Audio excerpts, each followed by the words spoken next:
welcome to the PSU Big Apple podcast. I'm your host, Aaron Bonner, and today's episode is very special because we have our current president of the New York City chapter, Linde Miles. Linde, how are you? Good. How are you?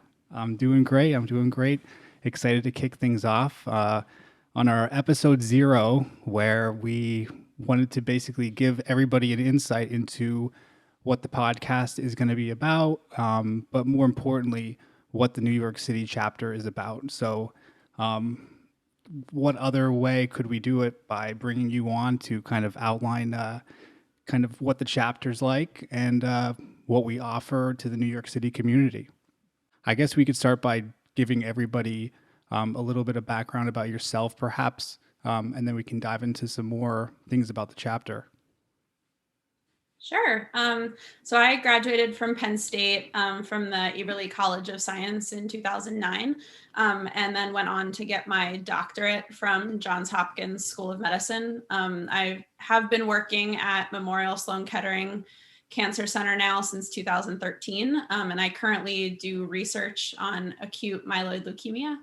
I've been involved in the Penn State chapter here in the city since 2015. I started as philanthropy director, so focused solely on scholarship fundraising, which I'm sure we'll get into a little more later. And then I transitioned to an exec board role and was the secretary, and now have been president of the New York City chapter since 2018. Wow. So you have worn a lot of hats, certainly in the chapter and outside. Very grateful to have you on board as our president. And I guess if you don't mind, could you kind of lay out the chapter and kind of like what makes up the chapter beyond yourself and then the committees as well? Absolutely. So, our goal as a chapter is to kind of be a home away from home for Penn Staters here in the Big Apple. We're, set up to serve a variety of mechanisms, and really kind of create a way for Penn Staters to meet and interact with other Penn Staters. Our board is set up with an exec board. So there's myself as president, and then a vice president, secretary, and treasurer, as well as a immediate past president that sits on the exec board. And then the rest of the board of directors is made up of 9 senior directors. And then we have general directors as well. Currently, we have 7 of those. Those directors help to assist the senior directors on an ad hoc basis. This year is actually really special too. We have 3 young alumni ambassadors serving on our board. These are recent alumni that are chosen by the National Alumni Association to assist chapters with really trying to engage young alumni that are just graduating or that are recently graduated.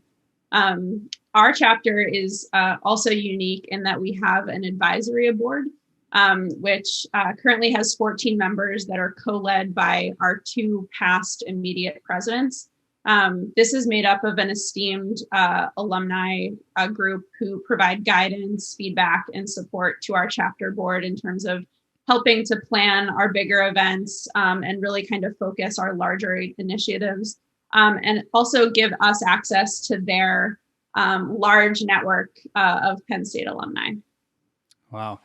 It definitely takes a village, especially one here in New York, to keep everything rolling along. And I would be the first one to admit that our team is tight and everybody kind of contributes in a unique way.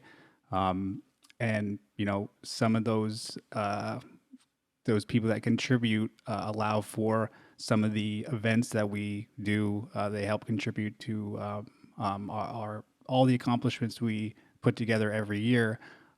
So can you speak to kind of how they like what events they put together, and then kind of highlight key accomplishments that the chapters had over the last couple of years? Sure. I mean, like you said, our board, it definitely does take a village to put together all of our events. And we really try and give a big breadth in terms of the types of events that we put on. We have kind of in terms of our major events that we would put on in a typical year, The ones that I would say are kind of the all hands on deck events where kind of everyone is involved is our senior send off for incoming Penn State freshmen from the area. This is typically held in Central Park. And we do kind of an ice cream social to allow all the seniors and, well, incoming Penn State freshmen to meet each other and kind of give our well wishes as they kind of start their journey at Penn State. We also host our Penn State football game watches, which are, again, typically held at 6 different locations throughout the city. And then 2 of our biggest networking events that typically happen in the spring are our Nittany networking event and our annual celebration.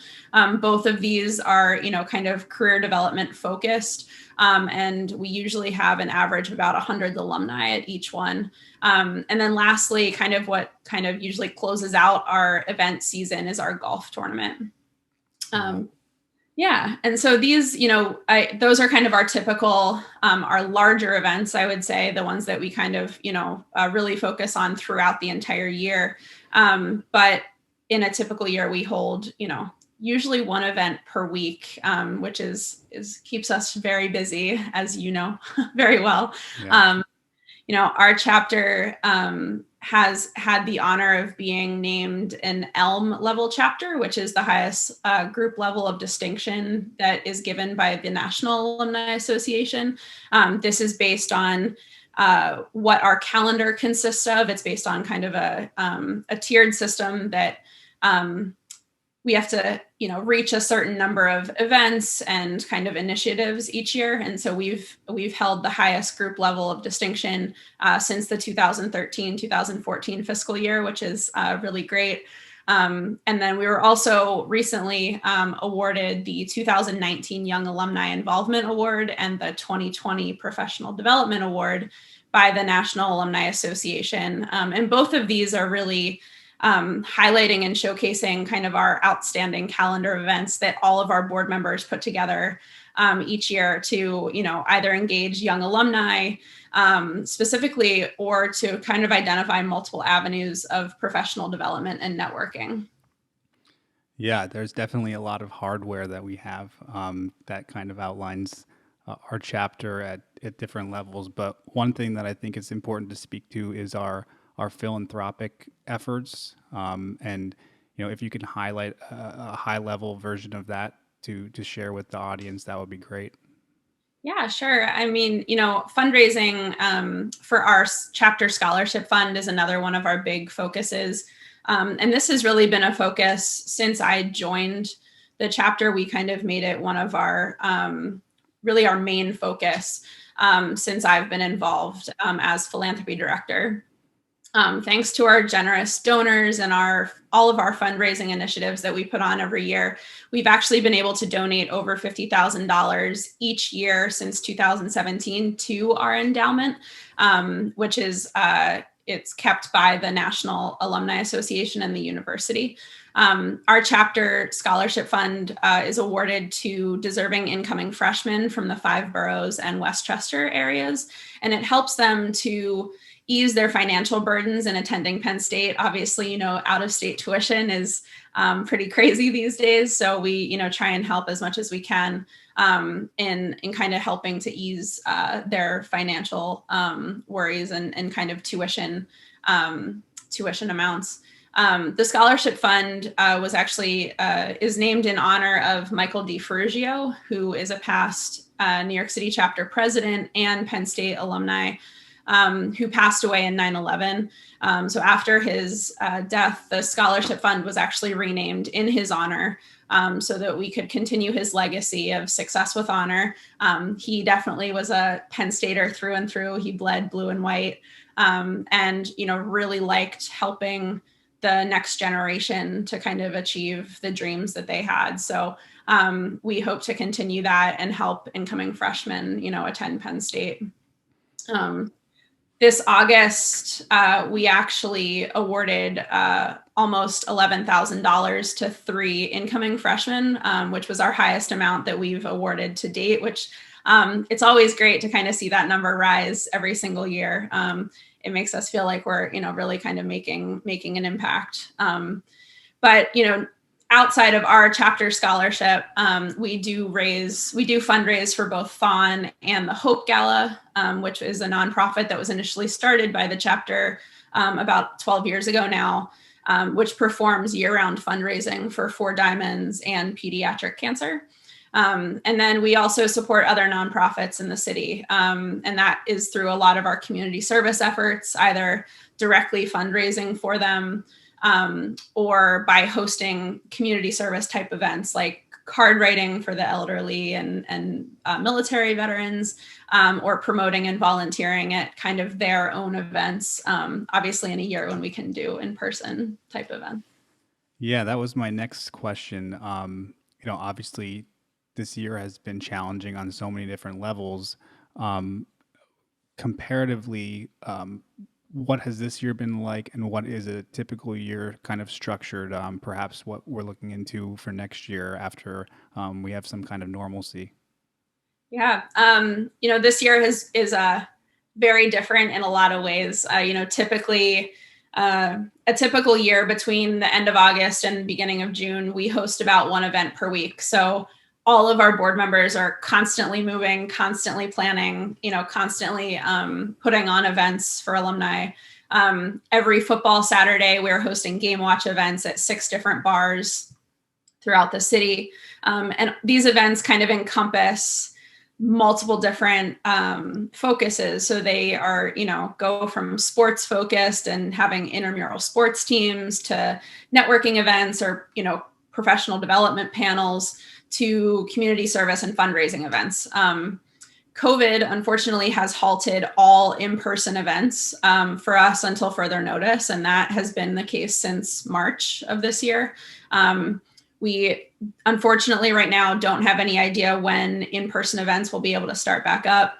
And so this year has kind of been a year of becoming creative and having to kind of continuously adapt, which everyone who, listening to this, I'm sure has had to do as well, both personally and professionally too. But we've been able to, really kind of develop a calendar of events that still allow us to engage alumni virtually. This doesn't come without challenges. Obviously, we all have to fight, Zoom fatigue and compete with everyone else that's trying to do virtual events. But we've been able to kind of continue some of our more popular events, like our quarterly Women's Leadership Network event series. And we've also added new events like our monthly wine tasting series to our calendar, which was something we had always tried to or thought of doing, but never really had a location to host those at. So it actually kind of worked out to be able to do them virtually. On the other, on the more negative side of things with COVID, it actually removed the majority of our ability to do our football game watch events with our partner bars this year.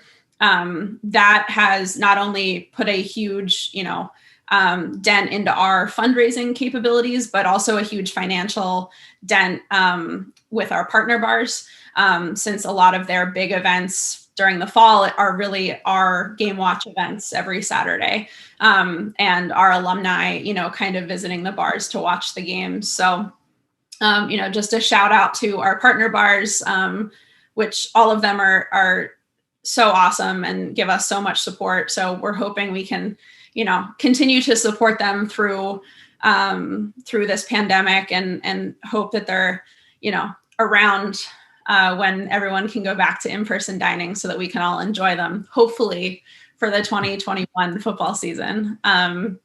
This also, as I mentioned, kind of because we can't have our own in-person events, we've lost, I would say, upwards of 95% of our own fundraising opportunities for our scholarship fund. We've been forced to kind of really design new fundraising mechanisms, such as, doing a Giving Tuesday campaign, which was relatively successful for us. But, and to be able to really continue outreach on behalf of our scholarship. So as a, little plug here, if you are looking for a good cause to support, we really kind of would love to have a tax deductible donation to our scholarship fund. It helps us kind of send, Penn State freshmen from the area, to Penn State and helps them with out of state tuition. And, I personally can't think of a, more impactful cause than that. But, I think our hope is that we're starting to slowly see the light at the end of the tunnel here. So, hopefully, in 2021, we can kind of get back to some of the events that kind of help to fundraise as well as engage our alumni in person. Yeah. Yeah. I obviously, goals are going to be dictated by based off of kind of what we can and can't do.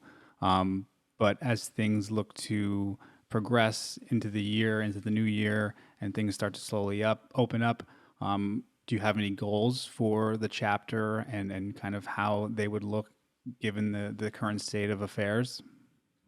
Yeah, I mean, I think, our first one is kicking off this podcast, which again, super excited to be doing. Great opportunity to showcase some alumni, and I give a shout out to you, Aaron, for having this as kind of a brainchild and really getting this up and running. So we're really excited to kind of see where this goes. We also, like I said, hope to continue fundraising for our scholarship fund and Thon. Thon being virtual this year is going to have a lot of trials and tribulations to raise as much money as they can. So we're hoping that we can assist with that.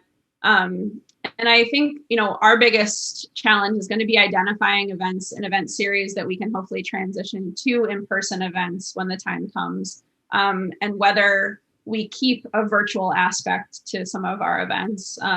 We've thankfully been able to have people interact with our chapter that typically haven't been able to because they live, so far outside of the city, yet they're still technically encompassed in our chapter. But we've been able to really interact with them because of the virtual aspect of, our wine tasting events or, even some of our community service events. So trying to make sure that we balance that when we do go back to in-person events, I think is going to be one of the biggest things that we're going to be looking at. As always, we kind of hope to continue to grow our membership and our outreach to alumni. We have always had a goal of hitting 500 paid members, which we're still really close to that. This year kind of put a little bit of a dent into that, given that most people, again, aren't coming out to events. So it's hard to kind of really talk to them about what membership does and how that helps to kind of keep the chapter running. That's always a better in-person discussion than, kind of by email. But our membership director is doing an awesome job at kind of really continuing that outreach. And then last but not least, I think, we hope that we can still host some of our bigger events or major events kind of in person. Our 2020 golf tournament was unfortunately canceled because it was the summer, but we hope that we can host our 2021 golf tournament, whether that be a adapted version to continue the social distancing or not. But I think, kind of ultimate goal will be to kind of get back into our bigger events, hopefully being able to happen in person. Yeah, I think everybody is looking into this new year, hoping that they can get some sense of normalcy and get back to being around in social events. And we're hoping for the same thing for so many different reasons. But you mentioned becoming creative and being creative with how things are kind of strategized. And one of the goals that I had, or one of the things that I did earlier this year was, how can we creatively do, networking, and that's kind of what sprung into this podcast. I thought, what better way to highlight, the community that we live in than through a podcast, and we can kind of dive deep into, relationships and career stories and life on campus, and we're really excited to launch this in 2021. And as the host, I couldn't be more happy that everyone bless this idea. But I just wanted to get your thoughts on the podcast and into next year.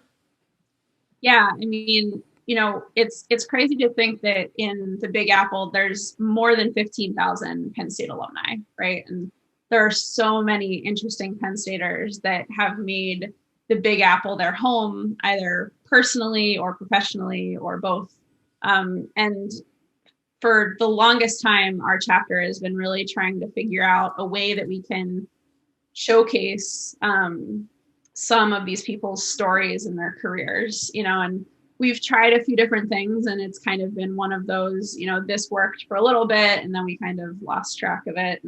And so I think, we are super excited to be starting this podcast. I think being able to introduce listeners to the lives and careers of Penn Staters that live here in the New York City area and get the chance to hear their stories and how Penn State helped get them to where they are today and molded them into the people that they are now. All of us have such like a special Penn State bond, and being able to share that virtually and to a group of listeners, I think is paramount, especially these days when, kind of those connections are hard to come by because, of social distancing. So I think that being able to kind of start with a Penn State connection and saying, I'm just like you, but here's my story, is kind of an awesome mantra for 2021. So we're super excited and we can't wait to see and meet all of the guests that you have lined up for this. Yeah, I'm stoked too, and hopefully one day we'll be able to do these interviews in person. That would be great. But for now, we will stick to our Zooms and our virtual calls, and hopefully ride into the sunset as we learn more about fellow Penn Staters in the New York community. But yeah, thank you so much for jumping on as the official first guest. I couldn't ask for a better fearless leader for our chapter. And if anyone has any questions or wants to learn more about any of the events or any type of philanthropic questions related to it, you can jump on our website, psunyc.org. And yeah, looking forward to the next couple episodes and how things pan out from here. Absolutely. Thanks so much for having me, Aaron. I'm super excited to be kicking this off.